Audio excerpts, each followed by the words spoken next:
यार भाई रुकी यार ਕੀ ਹੋ ਗਿਆ? ਬੜਾ ਪਰੇਸ਼ਾਨ ਹੋਏਦਾ ਤੂੰ। यार परेशानी वाली गल है मेला हो गया लीला चोरी कसम वाली गल दी ਕਹਿੰਦਾ ਲੇਲਾ ਸੀ ਤੇਰਾ ਭਲਾ। यार काले ते चिट्टे रंग दा लीला ये डब्बे डब्बा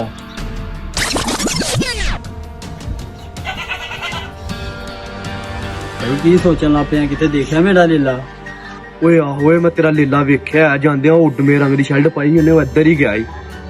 नहीं यार चल भाई मैनू लैके चल तेरी मेहरबानी ਓ ਖਲੋਵੋ ਕਿੱਦਾਂ ਦੌੜਾਂ ਲਾਈਆਂ ਨੇ।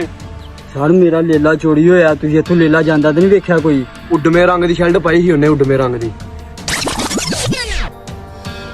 ਆਹੋ ਯਾਰ ਮੇਰੇ ਕੋਲ ਹੁਣ ਇੱਥੇ ਮੇਰੇ ਕੋਲ ਹੀ ਲੰਘ ਗਿਆ ਇਧਰ ਨੂੰ। हाँ जी चलो फिर ओनू फड़ी चलो। मेरा लीला चोरी किते दा बस ਚਲੋ ਫੜੀ ਉਹਨੂੰ ਜਾ ਚਲੋ ਆ ਜੀ।